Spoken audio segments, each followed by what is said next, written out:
Il n'avait pas entendu le mot terre prononcé à voix haute depuis plus de 20 ans, ni dans la flotte, ni dans les colonies, ni dans les ruelles des stations périphériques, ni dans les bars ensanglantés du secteur 9 de Méridien. La Terre était un mythe, un rocher brisé, un nom murmuré avec mépris par des extraterrestres qui pensaient que l'espèce qui engendrait le feu et la violence avait disparu depuis longtemps. Et puis, soudain, il arriva. Un signal, une fréquence, une voix, un vaisseau de guerre, venu de nulle part. La première fois que Joran aperçut le vaisseau sur les scanners du bord extérieur, il eut le ventre noué comme dans les tranchées du soulèvement de Proxima. Ce n'était pas seulement la signature, c'était le silence qui suivit. Pas de badge, pas de code d'alliance, pas de transpondeur, juste une forme se déplaçant lentement dans l'obscurité, massive et silencieuse, comme la mort qui approche. Et puis elle parla, non pas dans leur langue, ni dans le code commercial, mais dans un anglais plus ancien, plus profond, rauque et guttural. Une justification du Conseil de sécurité de l'ONU exigeant la reddition immédiate de tous les vaisseaux étrangers, en violation de la souveraineté terrienne. Vous avez 30 secondes pour obtempérer. Joran n'était plus sur un vaisseau militaire. Il l'avait abandonné après la guerre, après leur défaite. La résistance terrienne s'était fragmentée, dispersée, la plupart morts. Les autres, comme lui, étaient enterrés dans des colonies minières ou des chantiers de contrebande, transportant de la ferraille pour survivre, la tête basse pour que les patrouilles du Dominion ne s'embêtent pas à surveiller de trop près.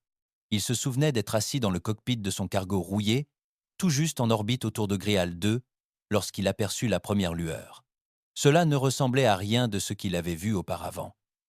Ni technologie extraterrestre, ni syndicats, ni les cuirassés sans âme et polissés du Dominion. Ce vaisseau se déplaçait comme s'il voulait être vu, comme s'il voulait être craint, et lorsque la justification fut tirée, le ciel se déchira. Il regarda, figé, la flotte d'assaut avancée du Dominion, 11 vaisseaux en formation, se réduire en cendres en 9 secondes. 9 secondes. Ce n'était pas la guerre. C'était un dieu qui s'approchait et brisait l'échine de tout ce qui se croyait invincible. La panique se répandit rapidement dans les communications, balises de détresse, codes d'urgence, ordres hurlés en 50 dialectes. Aucune réponse du navire de guerre. Aucune suite. Juste le silence. Joran sentit ses mains trembler, tandis qu'il lançait son vaisseau dans un arc de cercle discret vers le champ de débris. Il ne savait pas ce qu'il faisait. Instinct suicidaire, peut être, mais quelque chose en lui l'attirait vers ce monolithe noir flottant parmi les vestiges de la fierté du Dominion. Puis, il le vit, le drapeau, déchiré mais là, peint sur la coque, blanc et bleu, un motif d'étoile. L'ancien emblème militaire de la Terre, celui qu'ils utilisaient avant l'effondrement, ils ne savaient pas s'ils devaient rire ou pleurer. La Terre possédait un vaisseau de guerre. Pas une rumeur, pas une technologie pirate récupérée. Un superporteur terrien grandeur nature, toujours opérationnel, équipé d'armes qui auraient dû être interdites par 10 accords galactiques, des armes qu'aucun groupe de résistance humain n'aurait pu fabriquer en 1000 ans. Alors, d'où diable venait-il? Plus important encore, pourquoi maintenant? Le vaisseau de Joran dérivait suffisamment près pour capter le rayonnement magnétique des boucliers du Justification. À cette distance, il vit les tourelles se réaligner. Lentement, délibérément, les capteurs de son panneau clignotèrent, puis s'éteignirent. Un par un, les lumières s'éteignirent. Les propulseurs s'immobilisèrent. Ce n'était pas une IM. Le Justification avait simplement décidé que son vaisseau avait terminé sa course. Puis une communication s'ouvrit. Une voix retentit, grave et brisée par l'âge. Humain, masculin, calme, vaisseau terrien non identifié. Vous êtes à portée. Dites votre nom. Joran hésita. Sa gorge semblait se serrer. Il n'avait pas prononcé son vrai nom par transmission depuis 15 ans. Il se pencha, s'éclaircit la gorge et répondit comme un homme rappelé d'entre les morts. Jorantal, ancien de la flotte terrestre, matricule 39VX021, de Proxima. Il y eut un silence, de ceux qui vous font transpirer. Puis la voix répondit « Bienvenue chez vous, commandant Tal ?» Joran fixa la console comme si elle venait de l'appeler d'une voix d'homme mort. Commandant Tal. Personne ne l'avait appelé ainsi depuis plus de 10 ans, pas depuis l'effondrement de la flotte terrestre et l'invasion du Dominion telle une horde de sauterelles, brûlant les colonies et effaçant les noms. Pas depuis qu'il avait enterré la moitié de son unité sur Varela 4 et laissé le reste pourrir dans des tombes anonymes. Il hésitait entre colère et gratitude. La justification de sa puissance de feu divine n'en avait pas encore fini avec lui. Le vaisseau pivota sur son axe, un mouvement trop fluide, trop délibéré, trop humain. En tournant, l'immense hangar s'ouvrit comme une bouche d'acier. De faibles lumières vacillèrent le long du tunnel d'entrée, l'invitant. Ces systèmes restèrent inactifs. Ils ne pouvaient ni diriger, ni accélérer, ni reculer. Non pas qu'ils le veuillent. La voix reprit. Protocole d'amarrage lancé. Ne résistez pas. Joran se rassit, les yeux plissés. Son instinct le harcelait. Ce n'était pas un sauvetage. C'était un test. Personne ne vous accueille à votre retour d'une flotte fantôme sur ce ton. C'était trop plat, trop militaire. Il savait qui il était. Ils avaient récupéré son dossier avant même qu'il ne parle. Et pourtant, il était là, ramené comme un poisson à la ligne. Des bras métalliques s'étendaient du ventre du Justification et se serrèrent sur son navire, le tirant vers le quai. En passant sous la coque, il aperçut les cicatrices sur le bordé du navire. Elles ne dataient pas d'une bataille récente. Elles étaient vieilles, carbonisées, grossièrement réparées.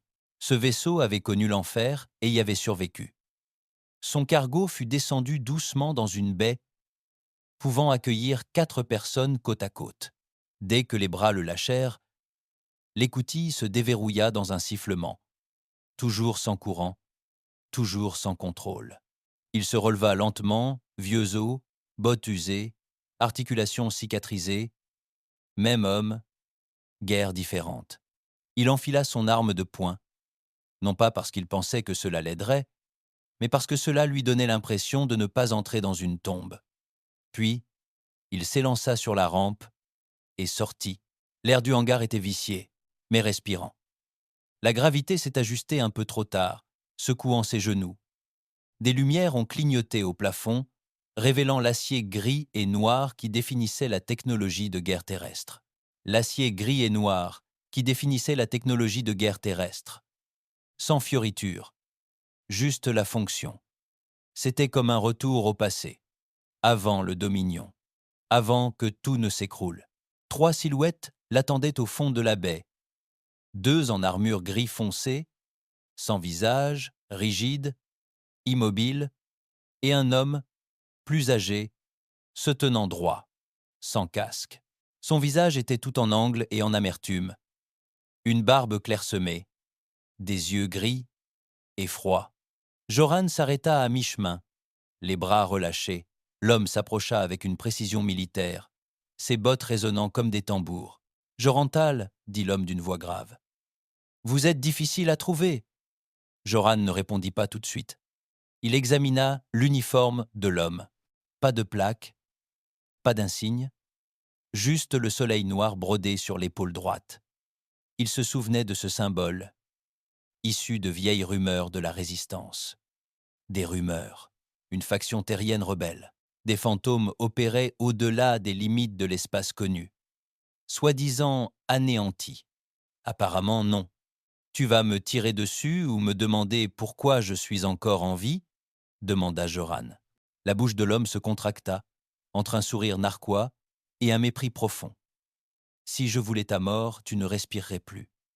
On a besoin d'hommes comme toi. Tu es sûr que je suis toujours ce genre d'homme ? Tu as survécu à Proxima, ça compte. Proxima a brisé tout le monde ? Bien. Alors, vous êtes exactement ce qu'il nous faut. Joran sentit son cœur s'emballer. Il détestait les recruteurs, détestait les discours. Mais quelque chose dans tout cela ne ressemblait pas à un argumentaire. Ce n'était pas une offre.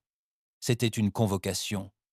L'homme lui fit signe de le suivre. « Je suis le commandant Wren, responsable opérationnel de la justification. Vous n'êtes pas ici par hasard. Vous avez été attiré parce que le système a détecté votre code d'identification. Priorité, terre profonde. Terre profonde est morte, marmonna Joran. La pluie ne s'arrêtait pas.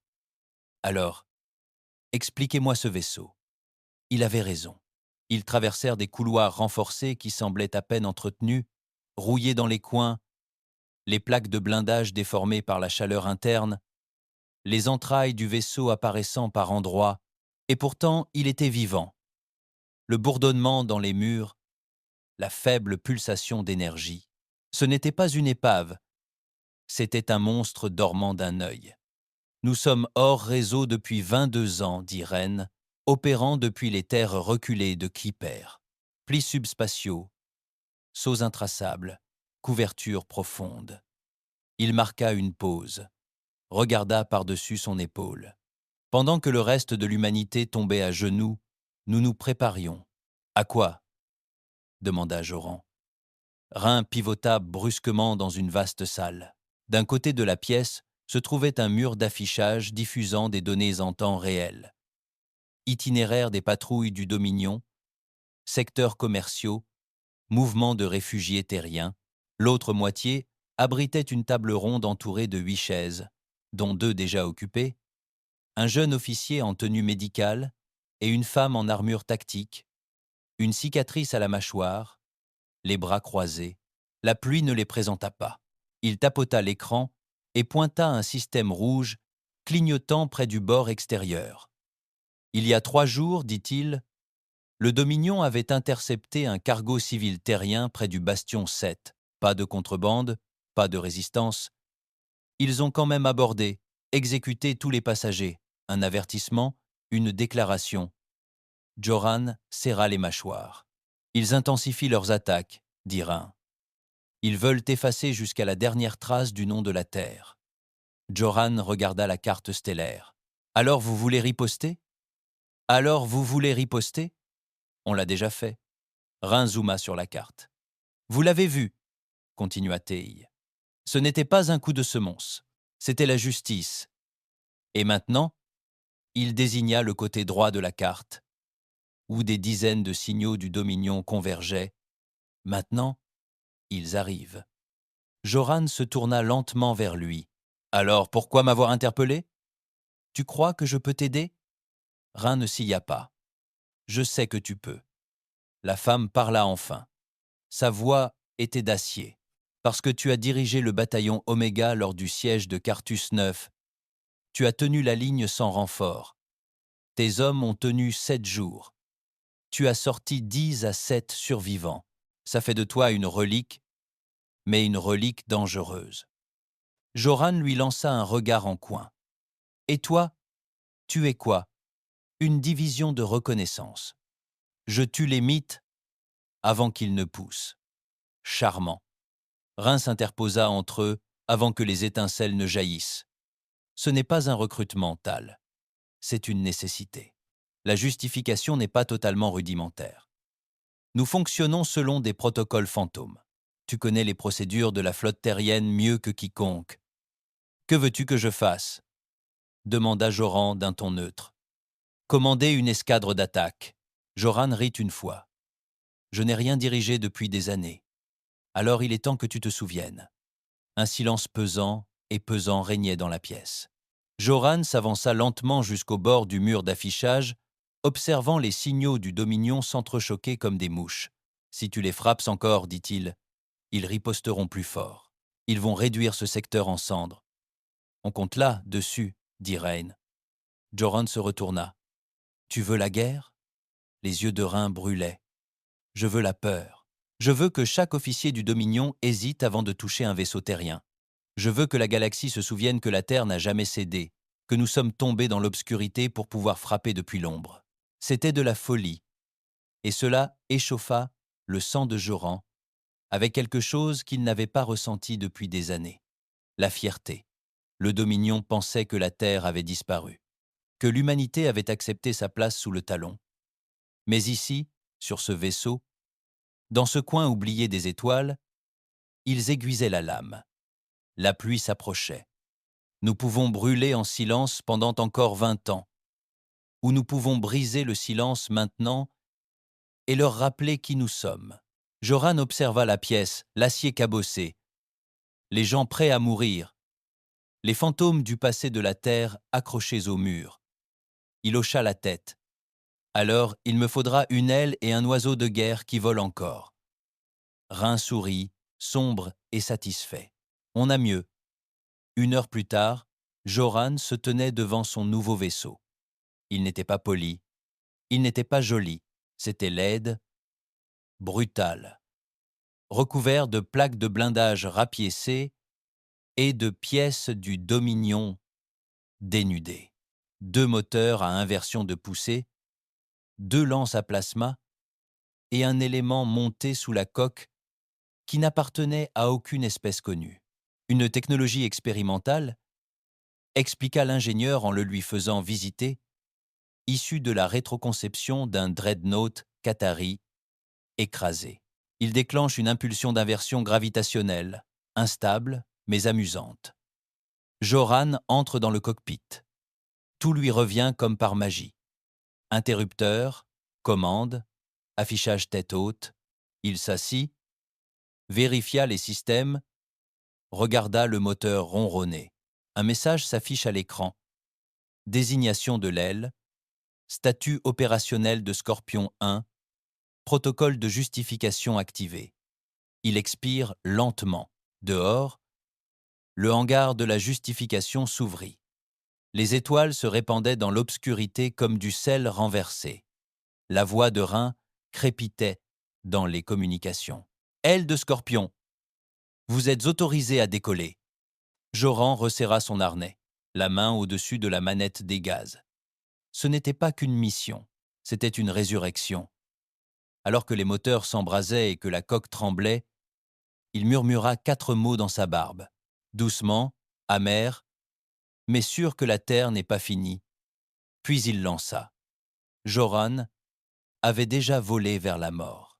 Il avait piloté des hélicoptères de combat à travers des tempêtes d'astéroïdes, navigué à travers des sièges orbitaux avec des lasers du Dominion qui écaillaient la peinture de sa coque et mené des hommes dans des batailles vouées à l'échec parce que quelqu'un chez lui avait besoin d'une autre victoire de propagande. Mais rien de tout cela ne ressemblait à ça.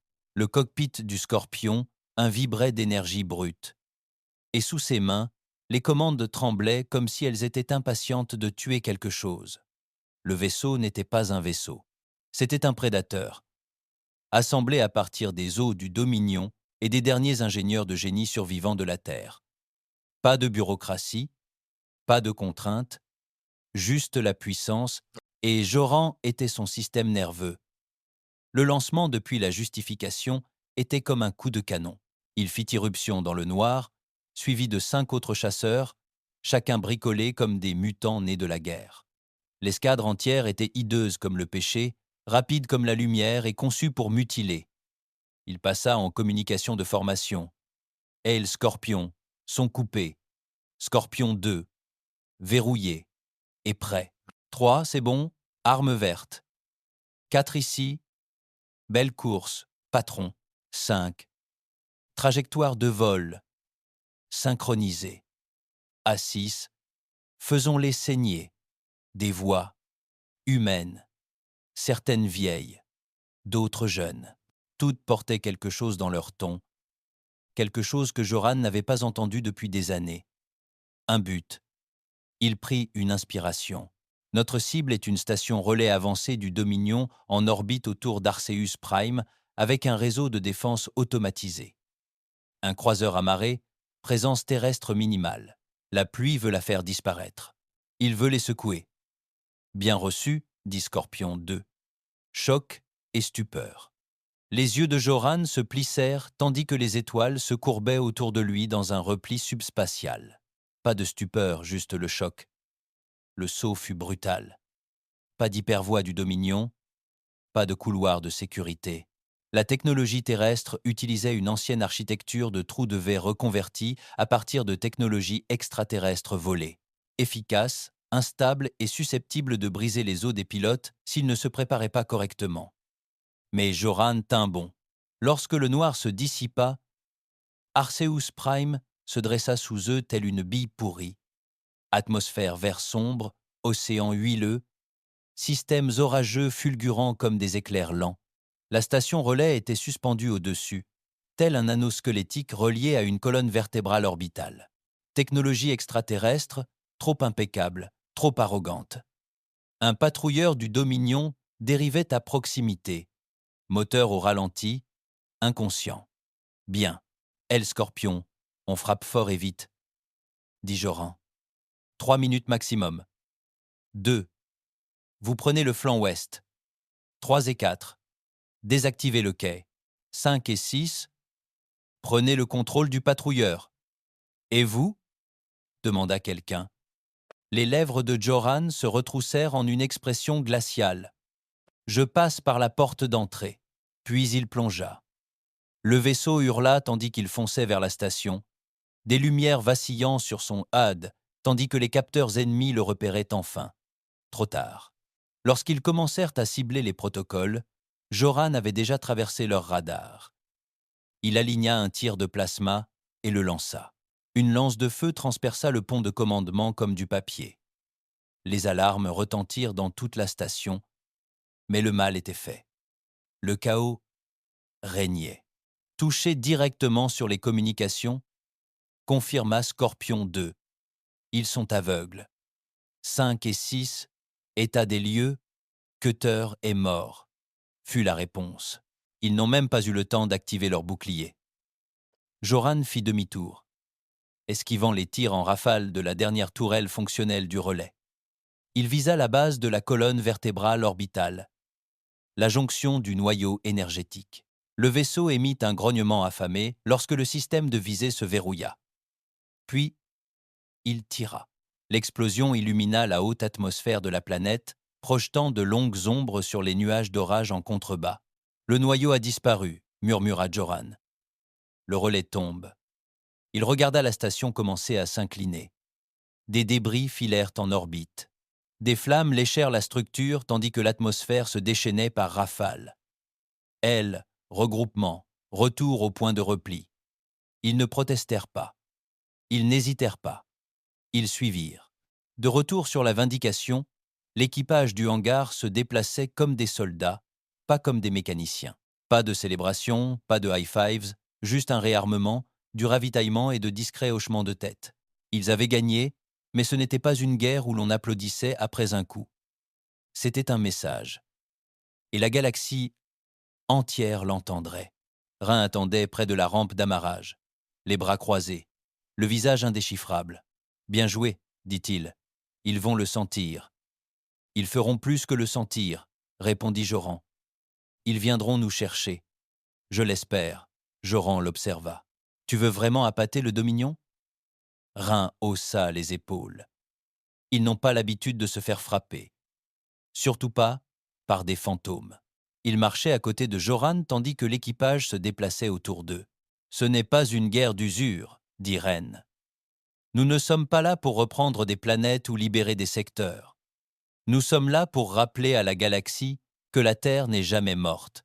Et plus nous les saignons, plus d'autres commencent à se souvenir de ce que signifiait être humain. Vous préparez une rébellion.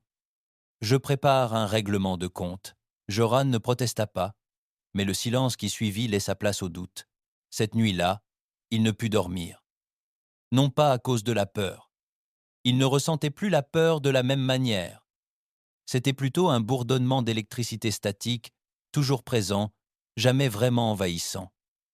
C'était le silence qui le hantait.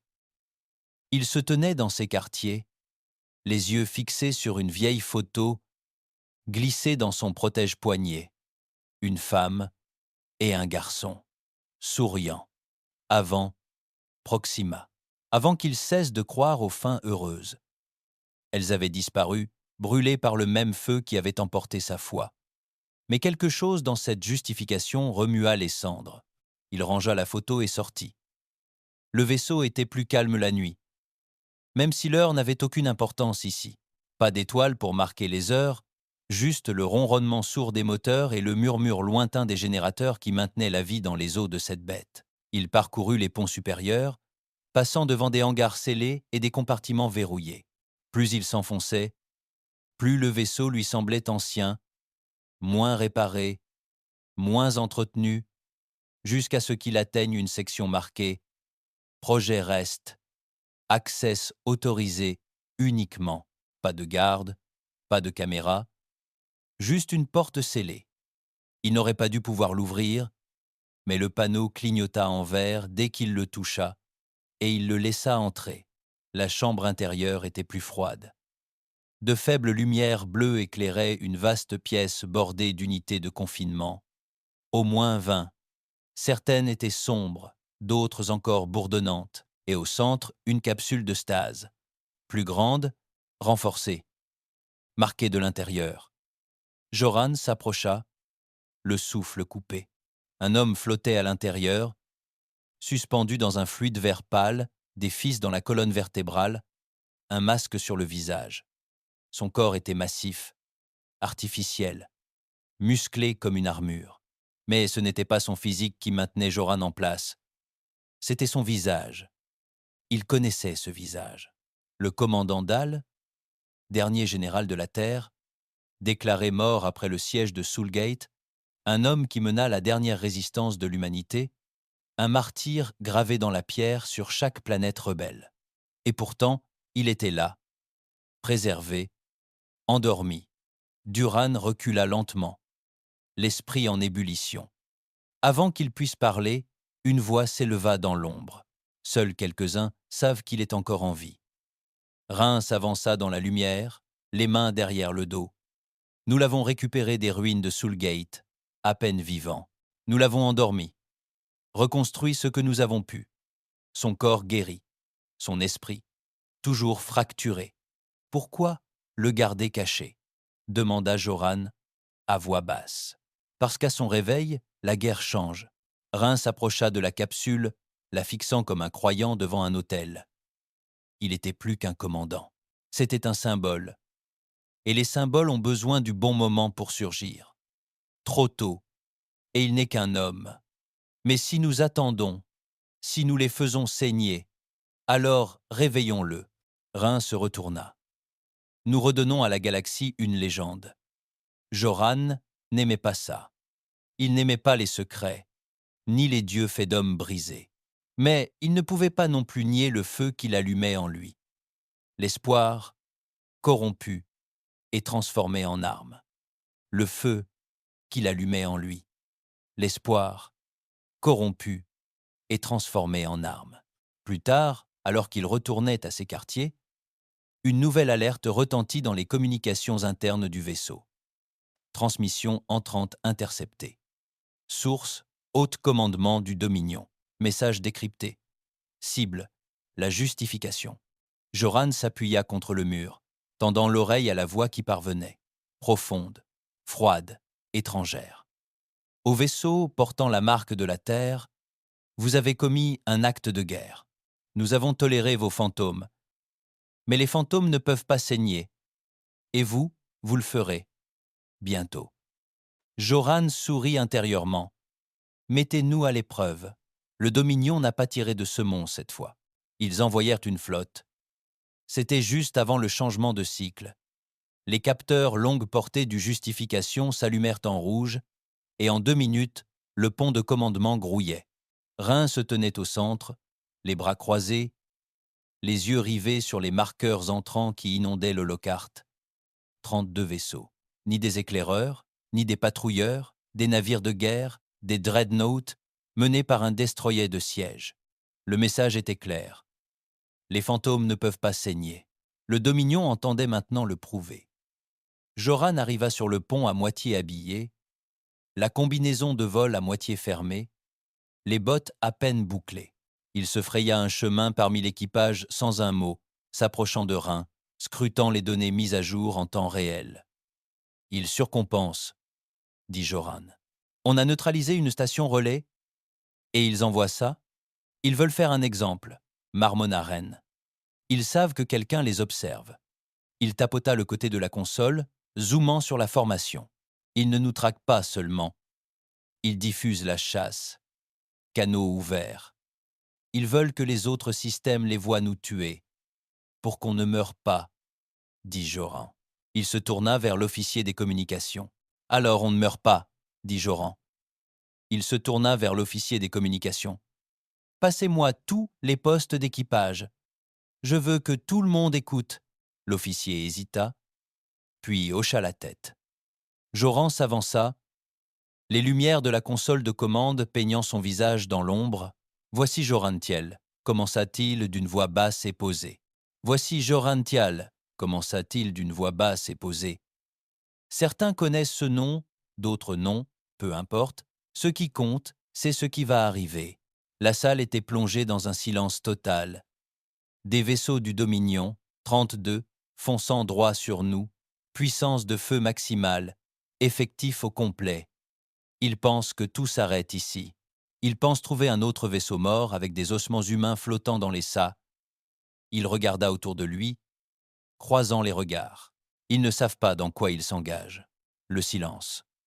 Puis il se pencha légèrement. Nous leur rappelons que la Terre ne s'incline pas, qu'elle n'est pas morte, qu'elle était silencieuse parce qu'elle attendait. Il éleva alors la voix, non pas pour crier, mais avec une voix lourde de sens. Ils veulent faire de nous un exemple ? D'accord, qu'ils essaient. Nous les faisons payer pour chaque seconde passée à chasser les fantômes. Il se tourna de nouveau vers l'holocarte. Poste de combat, scellez les ponts, préparez l'escadre du Scorpion. Nous ne survivrons pas à ça. Nous écrivons l'histoire. Les couloirs du Justification se transformèrent. Des lumières rouges pulsèrent. Les cloisons se scellèrent. Des plaques de blindage se mirent en place sur les systèmes clés. Les batteries de canon le long de la coque s'étendirent et se verrouillèrent en position. Les ingénieurs couraient d'un poste à l'autre, se criant dessus, alimentant en munitions des tourelles oubliées, inutilisées depuis des décennies. Durand était de retour au hangar, enfilant sa combinaison et vérifiant son équipement. Scorpion aussi. Une femme nommée Kella resserra ses gants en observant le chaos environnant. « Avez-vous déjà combattu 30 vaisseaux ?» demanda-t-elle. « Seulement dans les cauchemars. » Qu'elle rit doucement. Compris. Ils se retournèrent tous deux tandis que le pont tremblait, à peine une secousse, mais suffisante pour signaler les premiers signes de l'entrée du Dominion dans le système extérieur. « Nous ne les distancerons pas, dit-elle. Nous ne les distancerons pas, dit-elle. Non, acquiesça Joran. Mais nous pouvons briser leur ligne. Il monta dans le Scorpion 1. Une fois le cockpit scellé, il se connecta aux communications sécurisées. Pluie, dit-il. Quel est le plan ? Il y eut un silence. Puis la voix de Pluie retentit, plus froide que d'habitude. On les frappe avant qu'ils ne nous frappent. Frappe surprise. On les attaque par les flancs, on les force à se regrouper, on rend plus difficile pour leurs armes lourdes de traquer les cibles rapides. Et la justification, elle tient position, tire dès qu'elle voit du sang. Joran n'était pas sûr d'apprécier cette réponse. L'aile Scorpion s'élança dans le vide tel un essaim de frelons. Joran les mena dans un virage serré, poussant les moteurs à pleine puissance. La flotte du Dominion émergea à la limite de la portée visuelle, des vaisseaux noirs aux insignes d'un blanc éclatant se déplaçant en un large croissant. Froid, précis, arrogant. Soyez vigilants, dit Joran. Nous voulons les perturber, pas les divertir. Puis il plongea. Son vaisseau dépassa la ligne avancée des vaisseaux du Dominion, frôlant leur dôme de capteur, avant de s'incliner violemment dans le ventre d'un croiseur. Il tira une seule fois, un éclair de plasma traversa le blindage du vaisseau et fit exploser le conduit du moteur. Le vaisseau du Dominion s'affaissa comme une bête agonisante. D'un seul coup. « Cible abattue !» cria-t-il. Le reste de l'aile du Scorpion suivit. Les étoiles s'illuminèrent de traînées rouges et bleues, tandis que les deux camps tiraient à l'aveuglette dans le chaos. La justification restait lointaine, silencieuse, menaçante, en attente. Joran savait ce que Rhin faisait. Il voulait qu'il s'engage trop. qu'il se rapproche trop. Il voulait déclencher le piège. Mais quelque chose clochait. Trop facile, trop fluide. 3. Quel est ton statut? Engagé. Dégâts légers subis. Pas de critique, attends. Statique. 3. Rien. 4. Au rapport. 3 est parti. Touché par quelque chose. Rapide. Il ne l'a même pas vu. Joran plissa les yeux. Il ouvrit le scanner tactique. Pas d'anomalie, pas de nouveau vaisseau, mais quelque chose se passait. Il changea de canal. Rhin, nous avons des agents camouflés sur le terrain, des dominions utilisant une technologie inédite. De nouveau du grésillement. Pas de réponse. La ligne était toujours active. Rhin l'avait entendu. Mais il ne répondit pas. De retour sur la Vindication, Rhin l'avait entendu, mais il ne répondit pas. De retour sur la Vindication, les choses se dénouaient. Rhin se tenait seul sur le pont de commandement, les yeux rivés sur l'écran central, observant ses chasseurs se faire éliminer. 1, 2, 4. Des éliminations de précision, pas du tout dans la stratégie du Dominion. Ils n'attaquaient pas par vagues. Ils étaient en chasse. Un officier subalterne accourut derrière lui, paniqué. « Monsieur, nous avons détecté une anomalie près de la coque inférieure. Quelque chose est attaché. Brèche de structure externe détectée. » Rhin tourna lentement. Il y a combien de temps? 6 minutes, et il n'avait pas été prévenu. Ça n'aurait pas dû être possible. Il consulta les journaux de bord, manuellement, et c'est là qu'il le vit. Une commande prioritaire. Une autorisation de niveau 9. Pas la sienne. Quelqu'un à bord du Vindication avait désactivé les protocoles d'alerte avancés. Quelqu'un voulait les rendre aveugles. Joran volait encore lorsque son HUD passa au rouge. Pas de dégâts, autre chose. Attention, interférence de proximité détectée. Il cligna des yeux et regarda à sa gauche. Soudain, une forme noire apparut. Longue, semblable à une aiguille. Pas de lumière, pas de signature, mais une domination indéniable. Cela ne devrait pas exister. Le vaisseau fonça sur lui, et Joran tira brusquement à gauche, sentant la tension lui tirer les côtes. Du plasma jaillit près de son aile. Son vaisseau pivota, et il corrigea à peine avant de tirer 2 coups à l'aveugle par-dessus son épaule. Un tir toucha. Le vaisseau ennemi s'éloigna, fumant. 6. Couvrez-moi. À vos ordres. 6 explosa. Comme ça. Les mains de Joran claquèrent sur les commandes. Pluie. Répondez. On est en train de se faire tailler en pièces. Où diable est le soutien? Rien. Il passa aux communications générales de la flotte. Ici le commandant Tal. Dominion déploie des intercepteurs furtifs. Nous sommes compromis. Je le répète. Nous sommes compromis. Le Justification s'est enfin déplacé. Les tourelles ont pivoté, les canons ont chargé, puis le canon principal a tiré. Mais pas sur le Dominion, il a tiré sur Joran. Le tir a manqué. De justesse. Ce n'était pas un tir fatal. C'était un avertissement. Joran a fait demi-tour, la fureur lui bouillant la gorge. Il a ouvert un canal direct. Pluie. Si tu respires encore, tu ferais mieux de commencer à t'expliquer. Et Pluie répondit. Froide, calme. Je t'ai donné une guerre, Tal. Tu n'as juste pas demandé qui était l'ennemi. Joran resta immobile. Qu'as-tu fait? J'ai craqué l'allumette, c'est tout. Le Dominion est devenu mou depuis la chute de la Terre. Arrogant, confortable. Ils avaient besoin d'une raison d'avoir peur à nouveau. Tu as sacrifié notre peuple. Rhin ne le nia pas. Ils étaient morts pour quelque chose d'important, pour l'avenir de l'humanité. Ils étaient morts pour quelque chose d'important, pour l'avenir de l'humanité. Joran serra les dents. Tu es fou, je suis indispensable. La communication fut coupée, et tous les vaisseaux du Dominion se retournèrent et cessèrent de tirer. Ils restèrent immobiles, comme si quelqu'un avait actionné un interrupteur. Et Joran comprit. Rhin n'avait pas seulement planifié cette attaque. Ils s'étaient coordonnés avec l'ennemi. Pas tous, juste assez. Une faction, un accord. Saignons, puis nous nous relèverons ensemble.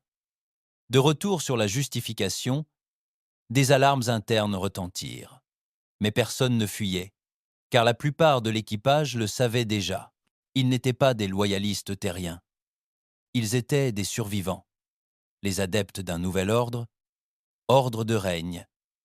Et les autres, ceux encore fidèles à la vieille terre, étaient purgés un par un sous le pont. Joran savait qu'il n'avait qu'une chance. Il vira brusquement vers le flanc du Justification, volant à basse altitude sous son ventre. Des lasers le traquèrent. Des tourelles tirèrent. Il n'esquiva pas. Il activa le canon à impulsion Qatari. Cette technologie extraterrestre, instable, attachée sous sa coque. La charge s'accumula. Le vaisseau gémit. Les lumières vacillèrent. Puis il la lança. Une onde de distorsion gravitationnelle frappa les ponts inférieurs du Vindication, grillant les systèmes, tordant l'acier, court-circuitant les réseaux électriques de 3 compartiments, suffisamment pour désactiver ses canons, suffisamment pour gagner du temps. Il recula, tandis que le feu s'échappait d'un évent moteur. Tous les pilotes Scorpion restants, si vous êtes encore en vie, désengagez-vous. Nous sommes compromis. La justification n'est pas celle que nous pensions. Seul Kela répondit. Bien reçu. En route vers vous. Plus tard, caché dans un orage magnétique, non loin du champ de débris d'Arcéus, Joran fixait son écran, prêtant l'oreille à des parasites. La guerre avait changé. Ce n'était plus l'humanité contre la domination. C'était pire. C'était une trahison. Airain. Il avait fomenté une guerre non pas pour reconquérir la terre, mais pour la remodeler à son image. Joran l'arrêterait, même s'il fallait pour cela tuer tous les fantômes qui arboraient encore le drapeau terrien. Joran n'avait pas dormi depuis 30 heures. Non pas parce qu'il ne pouvait pas, mais parce qu'il ne voulait pas. Dès qu'on se reposait ici, quelque chose nous trouvait. Une signature thermique, un léger grésillement de communication, un signal de localisation oublié, mal nettoyé. C'est ainsi que le Dominion chassait pendant les guerres de purge jusqu'à l'épuisement. Ils n'avaient pas besoin de vous tuer vite, ils avaient juste besoin que vous soyez trop fatigués pour courir. Il s'adossa au siège pilote du Scorpion 1, un tube nutritif entre les dents, non pas parce qu'il avait faim, mais parce que cela lui donnait à mordre. Morsure. Face à lui, Kela flottait sur le strapontin du copilote, recroquevillé dans un demi-sommeil, bottes aux pieds, pistolet attaché à la cuisse. Le hangar avait disparu. La justification n'était plus leur foyer. Ils étaient à la dérive, comme autrefois. Sauf que maintenant, l'ennemi avait leur visage. Le silence fut rompu par des parasites. Puis, une voix. Les yeux de Kela s'ouvrirent brusquement. Répétition. Diffusion d'urgence. Non cryptée. Plusieurs secteurs reçoivent. Joran a réussi à transmettre le signal. C'était une voix du Dominion. Un de leurs diplomates. Ton neutre. Dicton condescendant. Calme artificiel. Une faction rebelle opérant sous la désignation terrienne de justification a commis un acte de déstabilisation. Le Haut Conseil du Dominion a mis fin aux négociations conjointes et retiré sa reconnaissance à toutes les planètes réfugiées encore alignées sur la Terre. À compter d'aujourd'hui, les systèmes abritant des survivants terriens seront traités comme des collaborateurs insurgés. Joran coupa le son. Kela se redressa lentement. Eh bien, Rhin a obtenu ce qu'il voulait. Joran ne répondit pas. Ses mains restèrent sur les commandes, les jointures blanches. Il a brûlé tous les ponts restants, dit-elle. Maintenant, chaque avant-poste terrien, chaque colonie qui se cachait sous le radar du Dominion sera démasquée, ciblée, exécutée. Il s'en fiche, murmura Joran. Il ne s'en est jamais soucié. De quoi s'occupe-t-il ? Joran expira longuement et lentement. Héritage. Ils atterrirent sur une lune relais oubliée appelée Arandex 7, un grain de poussière mort entre deux systèmes. L'endroit avait autrefois servi de dépôt de stockage secret lors de la chute de la flotte terrienne, une sorte de bunker d'urgence pour les données d'évac, les journaux confidentiels et les sauvegardes des projets Black Ops. Si le Dominion le savait, il ne l'avait pas encore trouvé. Pas encore. Joran le mena sur les 3 trampes de descente, fusil à la main, ses bottes crissant sur le gravier rouge-gris. Le vent ne soufflait pas fort. Il gémit, comme s'il en avait assez d'être ignoré si longtemps. Il ne hurla pas. Il gémit, comme s'il en avait assez d'être ignoré si longtemps. Quel scruta la surface. « Tu es sûr que c'est bien ici ?»« Un atout de niveau 5 à l'époque où je travaillais sur Terre, » dit-il. « J'ai utilisé ce point de chute une fois, avant Proxima. C'était un fantôme à l'époque. Il devrait l'être encore maintenant. » Ils atteignirent la trappe, une porte métallique à moitié enfouie dans la roche. Kella aida à dégager les débris tandis que Joran utilisait une console de poignée fissurée pour rediriger l'impulsion du signal. Il fallut 1 minute, puis la porte claqua. Ils entrèrent. Le bunker était encore fonctionnel. Le sol était recouvert de poussière. Les lumières vacillaient. La technologie de la vieille Terre, pré-effondrement, bourdonnait encore, on ne sait comment, grâce à l'alimentation de secours. Ils avancèrent lentement, armes levées, jusqu'à la salle des archives centrales. On aurait dit une crypte. Des dizaines de coffres-forts de données bordaient les murs.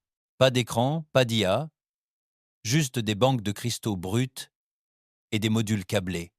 Que là siffla doucement. Tout ce qui est prêt.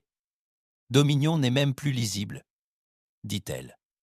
La moitié de la galaxie fonctionne sur leur système d'exploitation. Joran hocha la tête. C'est pourquoi cet endroit est important. Ils ne peuvent pas pirater ce qu'ils ne comprennent pas. Il s'avança vers la console principale et commença à connecter la liaison montante de sa combinaison. Je récupère tout ce qui est lié au projet Remnant. Tout ce que la pluie a enterré. Kella arpentait la pièce pendant que le transfert commençait. Sa voix était basse. « Tu penses que c'est plus grand que juste ? De l'ambition ?» Joran n'a pas levé les yeux. « Je pense que Rhin essaie de réécrire la chute de la Terre. » Pourquoi ? Il l'a finalement regardé. Parce qu'il pense que la Terre n'est pas tombée. Kella la fixa du regard. Puis le transfert des données fut terminé. Et la vérité lui fit trembler les genoux. Le projet Remnant n'était pas seulement un plan de survie. C'était une doctrine de remplacement. Les dossiers récupérés détaillaient les opérations commencées avant l'effondrement de la Terre, des plans d'échecs semés parmi les colonies extérieures, destinés non pas à préserver le passé, mais à l'effacer. Chaque officier supérieur terrien possédait un profil psychologique, des arcs de loyauté projetés, des indices d'agression prédictifs. Des centaines d'entre eux furent signalés comme devant être éliminés. Le général Dale était l'un d'eux. Kella parcourut les images de la dernière bataille de Dale, le siège de Soulgate, mais l'angle était nouveau. Cela ne provenait pas des archives de la flotte. Cela venait du vaisseau de Rhin. Dale avait été trahi. Il n'était pas tombé au combat. Il fut abattu par l'un des siens. L'enregistrement s'interrompit juste avant le coup de feu. Kella se détourna, la mâchoire serrée. Il n'était pas sauvé. Le visage de Joran était de marbre. Non, il avait été pris. Et maintenant, il le maintenait en stase. Un trophée, un mythe transformé en arme, attendant d'être reprogrammé et réveillé. Le dernier général de la Terre renaîtrait, mais seulement lorsque Rhin pourrait en contrôler l'issue. Il va se servir de lui, murmura Kella. Dale sera le visage de cette nouvelle Terre, le vestige, mais il sera creux. Joran hocha la tête d'un air sombre, ce qui signifie que nous l'arrêtons. Ils quittèrent Air Index 7 avec les fichiers de données et les coordonnées d'un poste d'écoute terrien secret, encore hors réseau du Dominion. Une chance de se regrouper peut être même de recruter. Mais Joran savait que le temps pressait. La justification s'était obscurcie, non dissimulée. Attendre, il le sentait. « Crois-tu que Rhin sache que nous sommes encore en vie ?» demanda Kella. tandis qu'il sautait vers le système suivant. « Oh, il sait, » dit Joran. « Il n'a juste pas encore décidé comment nous tuer. » Elle appuya la tête contre le siège. Puis nous avons frappé en premier. Il lui jeta un coup d'œil. Ce n'était pas une question. C'était une logique de guerre. Il approuva. Le poste d'écoute était caché sur une lune de glace, encastrée sous une mer gelée. Ils s'approchèrent à basse altitude, moteur silencieux. La balise extérieure reconnut instantanément l'identifiant de commandement de Joran. Il y avait encore quelqu'un dehors. À l'intérieur, ils trouvèrent 7 survivants, d'anciens résistants, des ingénieurs et quelques anciens opérateurs de la flotte terrienne. Aucun d'eux n'avait été jugé suffisamment utile par Rhin pour être embarqués à bord du Justification, ce qui signifiait qu'ils avaient encore leur âme. L'un d'eux, un vieux tacticien nommé Grell, accueillit Joran comme s'il voyait un fantôme. « Je pensais que personne n'avait survécu à la trahison, » dit Grell. « On a entendu dire que la Justification avait basculé. »« Elle n'a pas basculé, » dit Joran. « C'était prévu depuis toujours. » Grell leur montra une reconstitution de la fuite de données du Dominion, une carte des mouvements de flotte autour des planètes réfugiées terriennes. « Ils utilisent les attaques de Rhin comme prétexte, » dit-il. « Ils anéantissent tout. Sans hésitation. Femmes, enfants, peu importe. » Que là s'appuya contre un mur, les bras croisés. Il n'essaie pas d'arrêter les vestiges. Il les aide. Grell hocha la tête. Ils veulent la guerre, le chaos. Ça rend la galaxie plus facile à gérer quand les humains sont divisés. Depuis toujours. Joran s'approcha de l'holocarte. Puis, on lui coupa la tête. Pluie. Non. Joran s'approcha de la carte creuse. Puis, on lui coupa la tête. Pluie.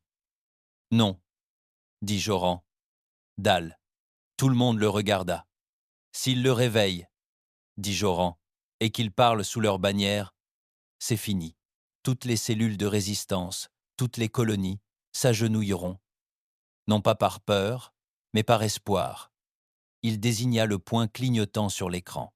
La Justification n'est plus seulement un vaisseau, c'est un symbole.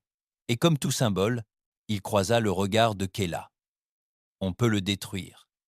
Plus tard dans la nuit, Joran se tenait seul sur le pont des communications, les yeux rivés sur un amas d'étoiles au loin. Il se souvenait de Soulgate, non pas de la bataille, mais de l'évacuation. Il avait vu Dal une fois, une seule. L'homme saignait, pouvait à peine marcher.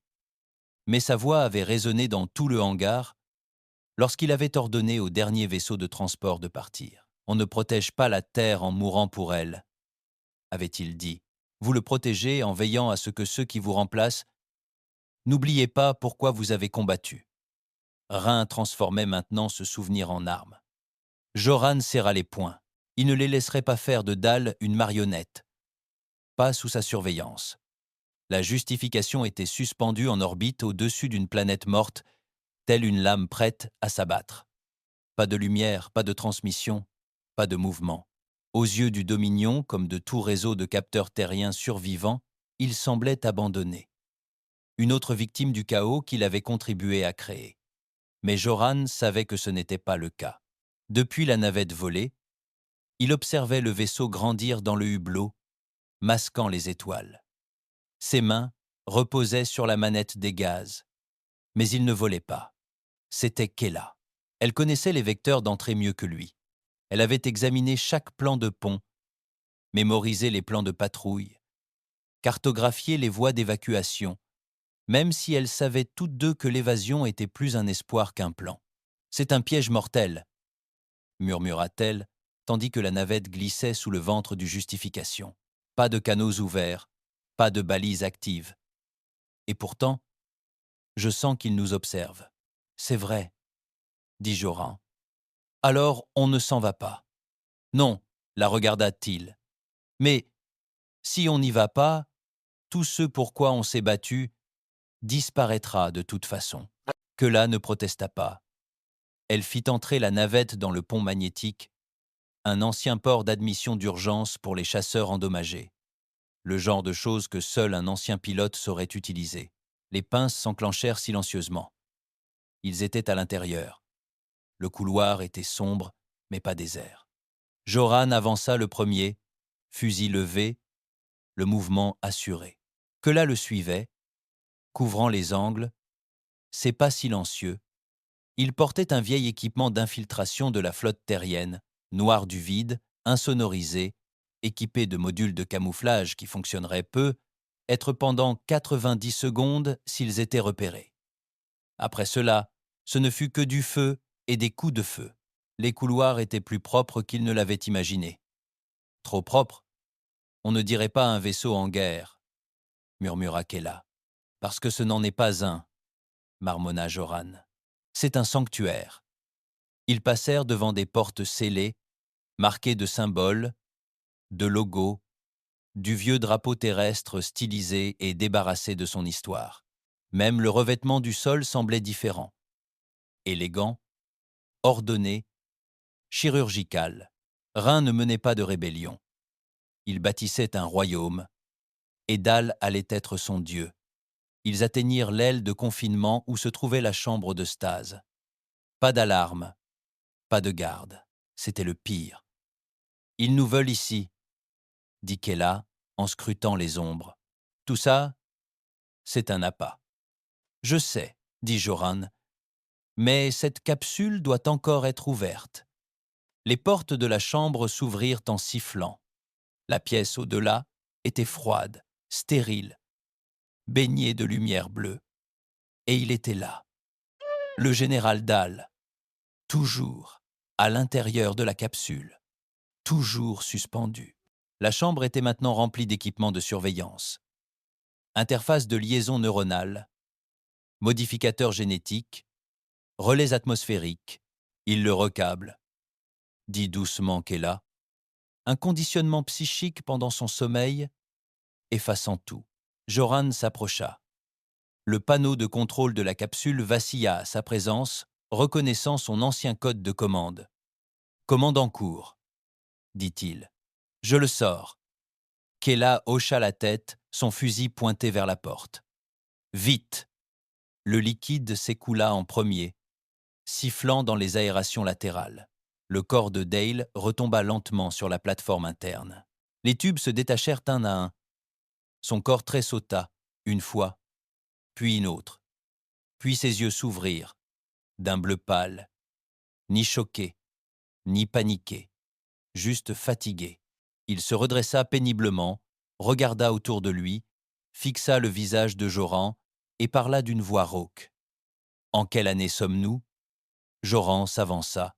« Trop tard pour la Terre, vous le saviez, mais pas trop tard pour arrêter ce qu'ils ont fait d'elle. » Dal serra les mâchoires tandis qu'il cherchait à retrouver sa force. « Ils m'ont dit qu'il avait disparu. C'est le cas. Ce qu'ils ont construit à partir de ces os n'est pas de la Terre. C'est une arme qui porte sa peau. » Dit-il, regarda autour de lui. « Pluie. Toujours en vie, » dit Joran. « Mais il n'est plus ton lieutenant. Il est l'architecte de quelque chose de pire. » Dal baissa les jambes de la plateforme, essayant de se relever. Il faillit tomber. Kela le rattrapa. « Doucement, général, » dit-elle. Il hocha la tête. « Où est mon arme de poing ?» Joran esquissa un sourire sombre et lui tendit son vieux pistolet de service, retrouvé dans un coffre d'archives abandonné il y a des années. Il lui était parvenu. Il lui était parvenu. « Alors, finissons-en, » dit Dal. Le trajet jusqu'à la passerelle de commandement ne se fit plus en silence. Dès que la capsule se vida, la justification comprit. Des portes s'ouvrirent en sifflant autour d'eux. Des pas résonnèrent au loin. Des gardes restants en armure polie, autrefois terriens, désormais fidèles à quelque chose d'autre, commencèrent à se rapprocher. Mais ils ne se précipitèrent pas. Ils les suivirent, les escortant comme des pèlerins à un sermon. Joran savait ce qui les attendait sur le pont, et qui. Les portes étaient déjà ouvertes.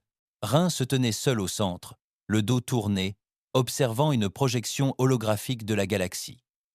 Secteur du Dominion, vestige de la Terre, tous scintillants comme des étoiles.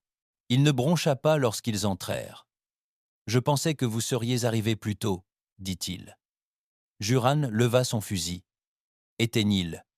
Ren se retourna, enfin. « Quelle partie ?» demanda-t-il. « La flotte? Le réseau des vestiges? Le plan pour faire de l'humanité plus qu'une chose en pleurs? Brisé? Dal est réveillé. » grogna Joran. « Ton arme est hors service. » Rin sourit doucement. « Ce n'est pas une arme. C'est un miroir. Tu crois que l'homme à tes côtés va arrêter ça ?» Il fit un geste vers Dale. « Il a posé les bases de tout ce que j'ai fait. Ses ordres, sa stratégie, sa loyauté envers un système impuissant. Tu n'as jamais lu les petits caractères. » Dal s'avança. Sa voix était rauque, mais claire. « Je ne t'ai jamais ordonné de trahir ceux que nous avons juré de protéger. Tu m'as ordonné de veiller à la survie de la Terre. » rétorqua Rin. « Tu n'as simplement pas compris ce qu'exigeait la survie. » Il marcha vers eux, les mains derrière le dos. « Tu crois qu'on aurait pu reconstruire la Terre par pitié? Par des traités? Il nous fallait la peur. Il nous fallait du sang. Et maintenant, la galaxie nous écoute. » Joran leva son arme. « Je vais leur donner autre chose à écouter. » Mais Del s'interposa. Il regarda Rin face à face. « Repose-toi, mon fils. » Le visage de Rin vacilla une seule fois, quelque chose d'humain, puis il disparut. « Non, » dit-il, et d'un mouvement de poignet, les portes se refermèrent. Les alarmes retentirent. Joran attrapa Kelo et la tira à couvert, tandis que des tourelles émergeaient du plafond. Dal plongea à gauche, roulant derrière une console, crachant du sang. Des coups de feu fusèrent sur le pont. Rin courut, non pas comme un lâche, comme un homme avec une destination. Joran le suivit, esquivant les tirs qu'elle a derrière lui. « Allez !» cria-t-elle. « Je couvrirai, Dal. » Joran ne discuta pas. Rin sprinta à travers les ponts supérieurs vers la salle centrale, le cœur de la justification, où se trouvait chaque commande de neutralisation, chaque code de lancement et chaque commande de purge, résidait. Joran le rattrapa juste au moment où les portes claquaient à nouveau. Cette fois, il les força d'une charge de brèche. À l'intérieur, Rin se tenait au pilier de commandement central, les mains dansant sur les commandes. « Vous ne pouvez plus l'arrêter maintenant, » dit-il. « J'ai déjà envoyé le signal d'activation à 50 systèmes. Les survivants se lèveront en force. Le Dominion ne saura plus sur qui tirer. » Joran s'avança, le fusil levé. « Tu brûleras chaque colonie, chaque avant-poste de réfugiés. Tu anéantiras les derniers vrais morceaux de terre. »« Ils étaient déjà partis !» cria Rin en tournoyant. « Tu t'accroches à des cadavres, Tal !»« Je nous ai donné un but. Je nous ai donné un avenir. » Le doigt de Joran se recroquevilla sur la gâchette. Mais Rin ne prit pas d'arme. Il sourit juste. « Tu veux me tuer? Fais-le. Mais cela ne changera pas ce qui a été mis en mouvement. » Derrière lui, la console du système clignotait, affichant les itinéraires de la flotte restante. Il avait raison. Ils étaient déjà en mouvement. Puis, une autre voix emplit la pièce. Ni celle de Joran, ni celle de Rin. Celle de Dal, diffusée par les communications du vaisseau. Ici le général Dal, ancien commandant de la flotte terrestre, ennemi actuel des restes, tout soldat fidèle à moi, à ce que nous étions avant le sang et les mensonges, doit se retirer. Joran jeta un coup d'œil à la console. Dal avait redirigé la communication. Tous les vaisseaux restants, poursuivit Dal. Si vous reconnaissez ma voix, sachez ceci, l'homme qui vous dirige est un traître. Il a tué la Terre une seconde fois. Ne le laissez pas tuer ce qui reste de votre âme. Les lumières s'éteignirent. À l'écran, les icônes des vaisseaux restants commencèrent à disparaître, une à une.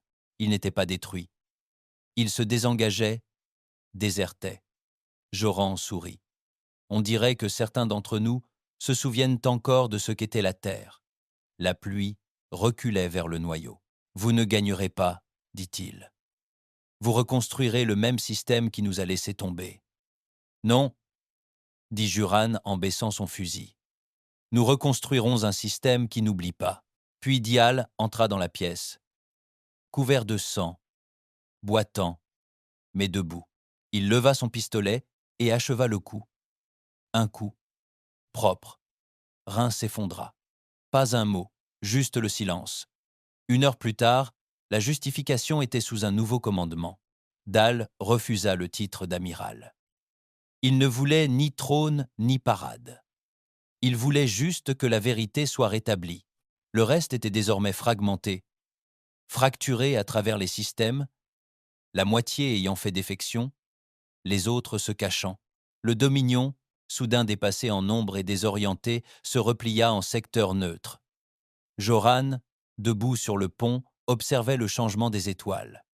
Kela le rejoignit. « Tu crois que ça va durer » demanda-t-elle.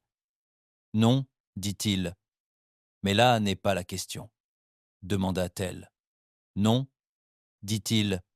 Mais là n'est pas la question. » Elle hocha la tête puis ajouta « La Terre n'est pas revenue. » « Non, concéda-t-il. Mais peu. Être s'est-elle réveillée. La galaxie ne célébra pas. Pas de défilé, pas de déclaration, pas de drapeau oublié. Lorsque les vestiges se fracturèrent et que la pluie cessa, la plupart des systèmes ne le remarquèrent même pas. 12 de flottes s'éteignirent. Quelques colonies clés proclamèrent leur indépendance en quelques heures. Le Dominion suspendit son agression, mais ne recula pas. Il observa, attendit.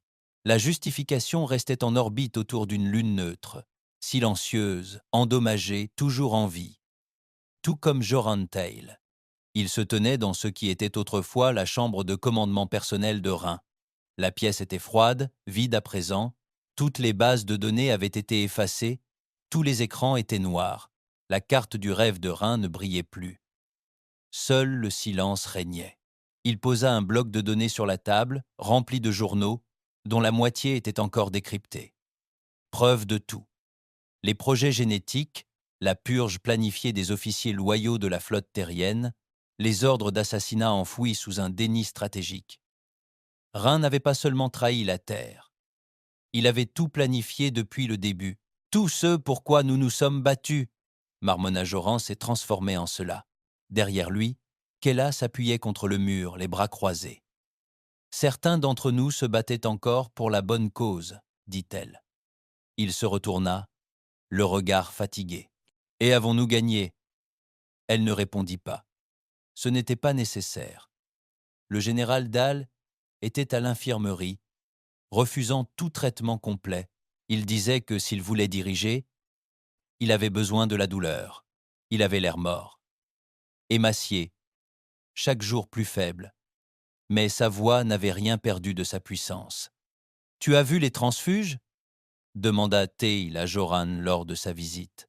Joran acquiesça. Près de la moitié de la flotte restante a changé de cap après votre message. Nous recevons des signaux d'anciennes colonies, certaines nous offrant leur soutien, d'autres nous observant simplement. Dal toussa, s'essuya le sang sur la lèvre. Ils ont peur, dit-il. Pas de moi, de Hope. Joran s'assit près du lit. Il ne savait pas quoi répondre. Tu crois qu'on a brisé l'emprise du Dominion ? Demanda Dale. Non, dit Joran. On l'a brisé ? C'est tout. Dale ferma les yeux. Bien, c'est comme ça que le feu prend. Plus tard, sur les ponts inférieurs, Joran traversa seul le hangar. Scorpion 1 avait subi de lourds dégâts lors de la bataille. Il était maintenant rafistolé, à peine apte au vol. Il passa la main sur sa coque. « Tu respires encore, toi aussi !» Il ne savait pas s'il parlait du vaisseau ou de lui-même. Kela le retrouva 1 heure plus tard. « Grell organise un sommet, dit-elle. Que reste-t-il de la flotte terrienne, des chefs réfugiés, des survivants civils, des ingénieurs, des exilés, tous ceux qui s'en soucient encore. Quand ? 3 jours, avant-poste 9 litres. Il hocha la tête. Elle attendit un instant, puis demanda ce qui attendait dans l'air entre eux depuis des jours. « Tu pars » Juran ne répondit pas tout de suite. Il s'assit sur une caisse métallique et se pencha en avant, les coudes sur les genoux. « Je suis fatigué, Kela. Tout le monde est fatigué. Non, je veux dire, dans mes os, comme si ça ne finissait pas. Je tue l'ennemi, puis je tue le traître, puis je tue l'idée. Mais le feu ne s'éteint jamais, il y a toujours autre chose qui brûle. Elle s'est approchée, s'est assise à côté de lui. Le feu en fait partie. A-t-elle dit, mais ce n'est pas tout. A-t-elle dit, mais ce n'est pas tout, plus maintenant. Il la regarda. Qu'est-ce qu'on construit maintenant? La terre est morte. Rhin a essayé de la relever comme une marionnette cadavérique. Dalle est trop brisée pour tenir debout longtemps. On a des morceaux de vaisseau, des fragments de vérité et des fantômes dans nos poumons. Kella se pencha aussi. Alors peut être qu'il ne s'agit pas de reconstruire la terre. Joran plissa les yeux. Et alors? Elle sourit. Faiblement, vivement, amèrement. Peut être qu'il s'agit de la remplacer. 3 jours plus tard, Joran atterrit sur l'avant-poste 9 litres. Ce n'était pas grand-chose, juste une station récupérée en orbite autour d'une géante gazeuse dans la ceinture inexplorée. L'endroit sentait la graisse et les échecs passés, mais il était bondé, des centaines d'humains qui ne se cachaient plus. Il y avait des soldats aux uniformes dépareillés, des pilotes aux ailes non enregistrées, des ingénieurs portant de vieux écussons de flotte cousus à côté de logos pirates, des familles portant des armures récupérées, des enfants fixant des drapeaux terriens comme s'ils n'en comprenaient même pas la signification. Joran traversa dans les couloirs silencieux, les yeux scrutant chaque visage. Il vit le chagrin, il vit des cicatrices, mais il vit aussi la défiance. Il n'était pas vaincu, pas encore. Le sommet se tenait dans une grande salle de chargement, transformée en forum. Tout le monde était debout. Pas de chaises, pas de table. Ce n'était pas une réunion d'égal à égal, c'était un règlement de compte. Grell ouvrit la séance. Quelques personnes prirent la parole. Un homme plaida pour l'isolationnisme. Laissons la terre enfouie. Nous sommes en vie parce que nous avons fui. Nous le restons en restant cachés. Une autre femme, un officier de la flotte au visage brûlé, parla plus fort. Nous le devons aux morts. La pluie n'a pas le dernier mot. Si nous nous en allons maintenant, nous lui donnerons raison. Nous n'avons jamais valu la peine d'être sauvés. Puis quelqu'un posa la question qui brûlait tout le monde. Comment nous appelons-nous maintenant? Personne ne répondit. Ils regardèrent tous Dale, mais il n'était pas là. Joran s'avança à sa place. Le silence s'abattit sur lui. Il ne parla pas depuis une tribune. Il n'éleva pas la voix. Il dit simplement la vérité. La Terre n'est plus un lieu, dit-il. Ce n'est plus une planète. Ce n'est même pas un souvenir. C'est un mot. Il regarda autour de lui. Un mot qui effraie encore les gens. Ils écoutèrent. Mais cela devrait aussi les rendre responsables de ce qu'ils nous ont fait, de ce que nous sommes devenus pour survivre. La terre a été brisée, brûlée, trahie. Nous en portons tous les cendres. Il marqua une pause. Et c'est peu. Être là le but. On ne reconstruit pas la terre. Il regarda Kella dans la foule. Nous nous relevons. À la fin du sommet, il n'y eut ni vote officiel, ni déclaration, juste une compréhension collective. Ils n'étaient plus la terre. Ils étaient les cendrés, nés de la perte, mus par le souvenir, forgés par la trahison. De retour sur sa justification, Joran retourna sur la passerelle. Dalle attendait plus mince, plus faible. Mais, toujours en vie, j'ai entendu ton discours, dit-il. Joran eut un sourire narquois. Je pensais que tu te reposais. Moi, si. Mais quelqu'un devait s'assurer que tu ne fasses pas de bêtises. Il tendit un bloc de données, puis officialisa ça.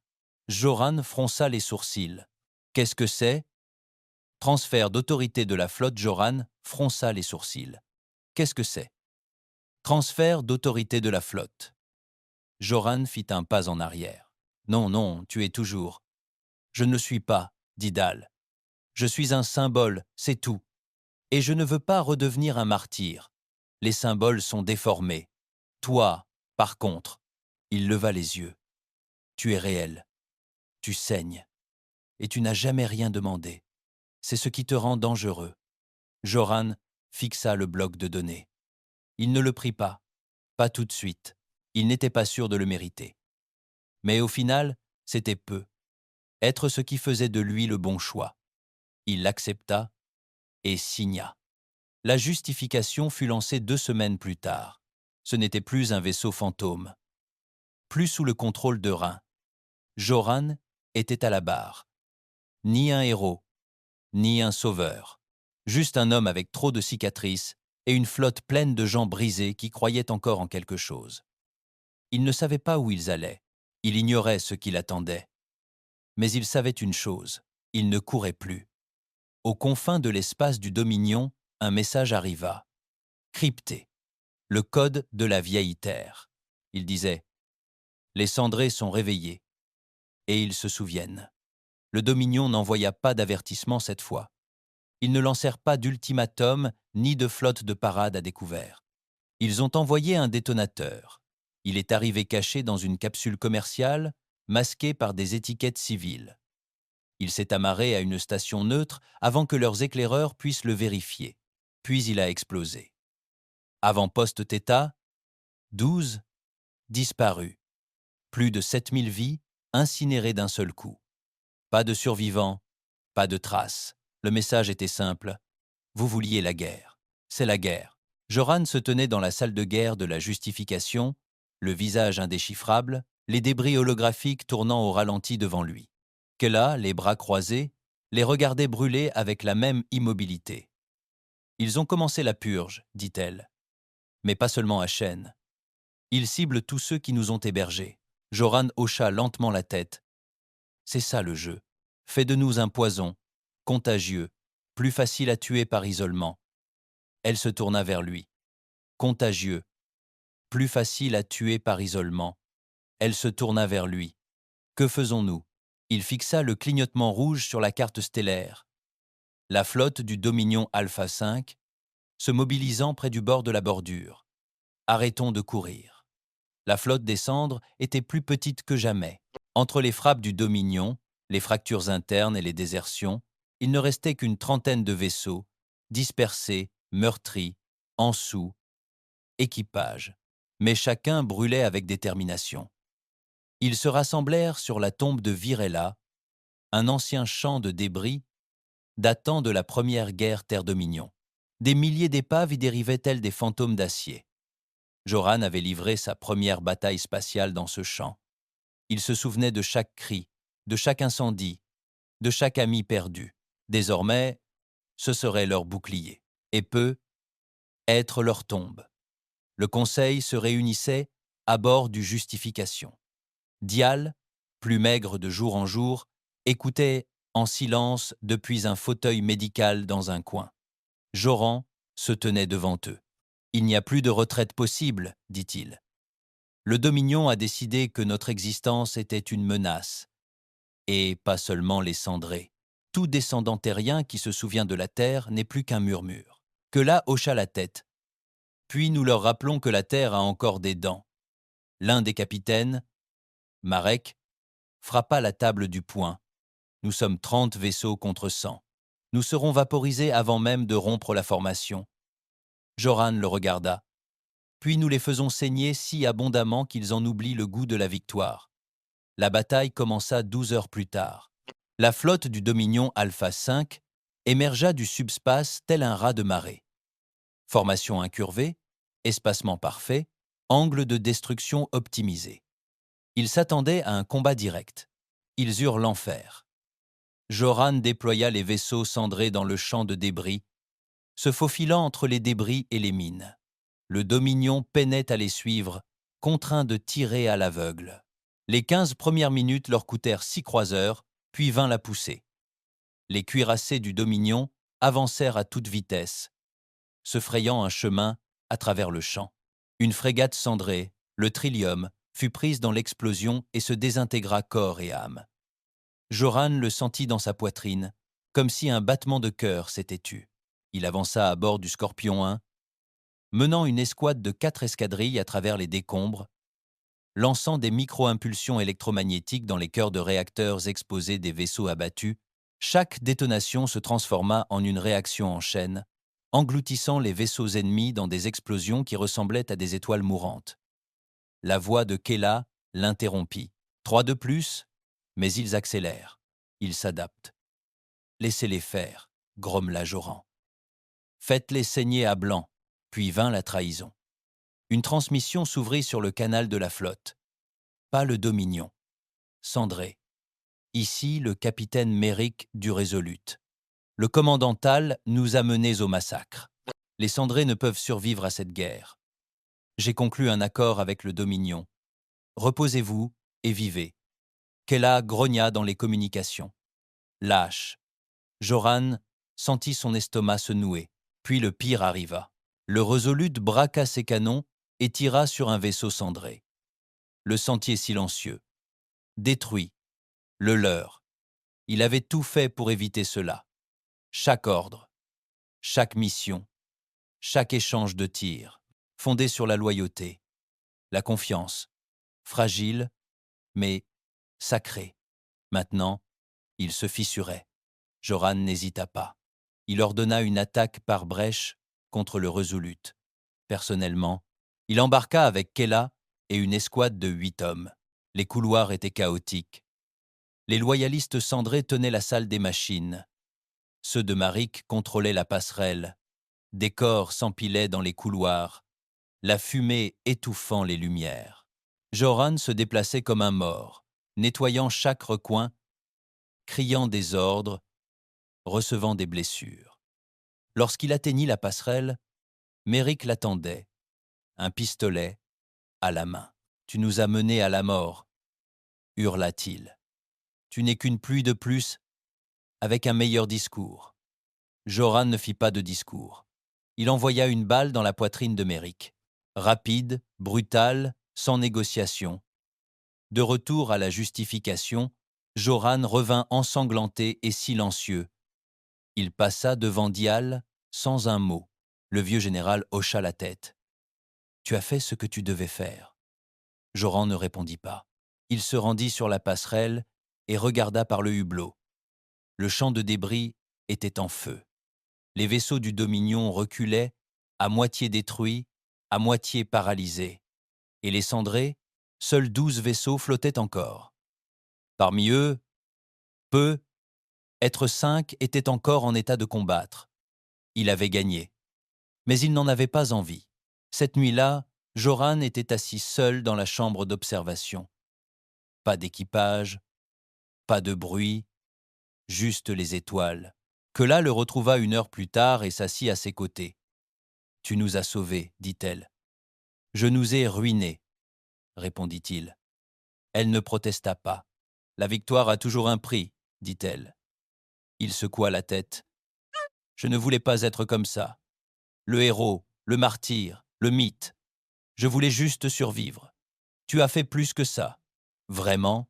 Elle fouilla dans sa poche et lui tendit une puce de données. « Qu'est-ce que c'est ?»« Des journaux de transmission, » dit-elle. « Des systèmes neutres.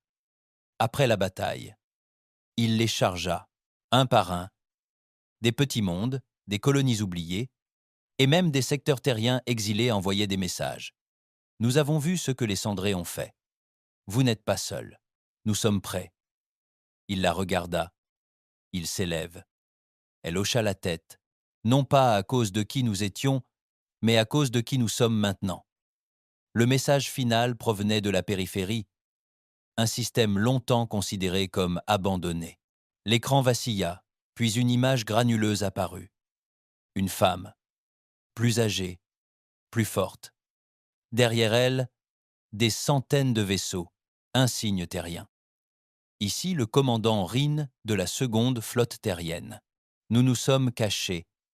Nous avons observé. Nous avons attendu. Tu as allumé le feu. Maintenant, nous te suivons. Joran fixa la scène.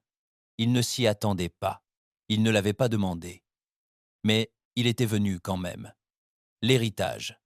Ni celui de Rain, ni celui de Dal. Le sien. Joran se tint une dernière fois au pont de la justification. Dal était décédé 2 jours auparavant, silencieusement dans son sommeil. Pas de cérémonie, pas de discours, juste un uniforme plié et une arme à la ceinture. L'ancien monde avait disparu, mais un nouveau commençait. Qu'elle s'approcha. Où aller? Où aller? Joran regarda devant lui. Les étoiles étaient infinies, mais le passé était derrière eux. En avant, dit-il. Et que dire à la galaxie? Demanda Tay. Il sourit, rugueux, brisé, entier. Cette terre n'est pas un lieu, c'est un avertissement. Et sur ces mots, la flotte cendrée, ce qu'il en restait, se tourna vers les étoiles, non pas pour reconquérir un monde, mais pour rappeler à la galaxie ce que cela signifiait d'en perdre un.